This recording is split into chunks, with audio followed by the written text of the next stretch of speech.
नमस्कार।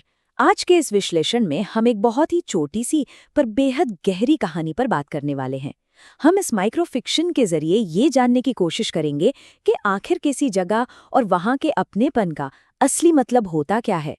एक सफर और एक दिलचस्प कहानी, दोनों आज हमारे सामने हैं। तो चलिए एक बुनियादी थोड़े फिलोसॉफिकल सवाल से शुरुआत करते हैं। क्या खूबसूरती सिर्फ ऊंची इमारतों, सड़कों और नज़ारों में बसी होती है, या इसका सीधा रिश्ता इंसानी लगाव से है? ये सवाल जितना आसान लगता है ना, असल में उतना ही गहरा है, और यही हमारी आज की कहानी की नींव है। पहला हिस्सा है एक शांत गुलाब बाग। यहाँ से माहौल की शुरुआत होती है। ये लाइन उस पल की आत्मीयता को, उस इंटीमेसी को बेहद खूबसूरती से दिखाती है। सुबह की भीड़ भाड़ और शोर शराबे से बिल्कुल दूर, दोनों प्रेमी पूरी दुनिया से अलग उस शांत कोने में बैठे हैं। दुनिया की चहल पहल शुरू हो उससे ठीक पहले उनकी दुनिया का वो खामोश सुकून बहुत कुछ कहता है। अब आते हैं दूसरे हिस्से पर, सफर का सबसे बड़ा सवाल, जहाँ कहानी एक नया मोड़ लेती है। इस छोटी सी लाइन से तुरंत ये पता चल जाता है कि उसका साथी कितना बड़ा और अनुभवी यात्री है। दुनिया भर का उसका लंबा सफर ही आगे आने वाले सवाल का बेस बनाता है। एक तरह से देखें तो लड़की पहले ही उसका रुतबा तय कर रही है, ताकि आगे जो जवाब आए उसका वजन और बढ़ जाए। यहाँ उस युवा लड़की की मोटिवेशन बेहद दिलचस्प है।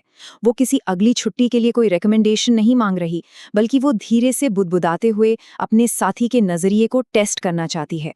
वो जानबूझकर उसे एक सख्त चुनौती दे रही है। और ये रही वो सीधी चुनौती। इस सवाल के जरिए वो उसे मजबूर कर रही है कि वो दुनिया भर के अपने खूबसूरत अनुभवों में से किसी एक को चुने। अब सोचिए जरा, एक दुनिया घूमने वाले इंसान के लिए सब कुछ छोड़कर किसी एक शहर को चुनना कितना बड़ा और मुश्किल फैसला होगा, है ना? तीसरा हिस्सा, रेगिस्तान, कुआं और जन्नत, इन रूपकों को समझना बहुत जरूरी है। ध्यान देने वाली बात यह है कि इस निहायत छोटी सी कहानी में कितनी अलग अलग जगहों का जिक्र एक ही सांस में हो जाता है। हम एक शांत, हकीकत भरे गुलाब बाग से शुरू करते हैं, फिर सीधे दुनिया भर के खूबसूरत शहरों की बात होती है, और वहां से एकदम काल्पनिक और सख्त हालात सामने आते हैं। दिमाग में जगहों का ये शिफ्ट बहुत तेजी से होता है। ये तुलना सच में बहुत शक्तिशाली है। एक तरफ दुनिया की खूबसूरती और आदर्श जगहें हैं जो हमें सफ़र करने का मज़ा देती हैं, और दूसरी तरफ बेहद मुश्किल, अंधेरी जगहें हैं जहां कोई गलती से भी नहीं जाना चाहेगा। इस कॉन्ट्रास्ट का इस्तेमाल इंसानी रिश्तों की मजबूती को दिखाने के लिए किया गया है। इस पल में आकर वो यात्री परंपरागत भूगोल को पूरी तरह से बदल कर रख देता है। उसके लिए नक्शे, देशांतर, अक्षांश सब बेमानी हो जाते हैं। उसने किसी खास जगह की खूबसूरती को अपनी साथी की मौजूदगी से बदल दिया है। यहाँ टेक्स्ट जन्नत की एक बिल्कुल नई और क्रांतिकारी परिभाषा पेश करता है। जन्नत अब कोई ऐसी पौराणिक जगह नहीं रह गई जहाँ हमें मरने के बाद जाना हो, बल्कि ये तो इंसानी कनेक्शन की एक स्थिति बन चुकी है। अगर प्यार पास है तो अंधेरा कुआं भी जन्नत ही लगता है। चौथा और आखिरी हिस्सा, प्यार जगह तय करता है।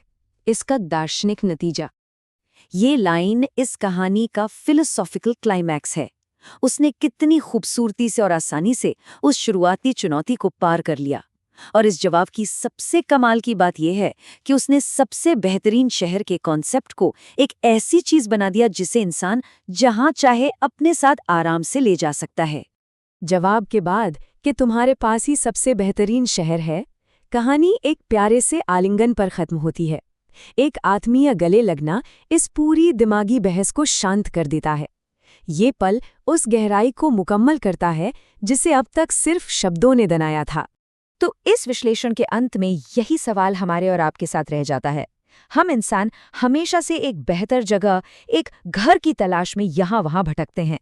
लेकिन क्या सच में हमारी भौगोलिक कोऑर्डिनेट्स जमीन और मिट्टी से तय होती हैं, या फिर उन अपनों से जो हमारे आसपास है?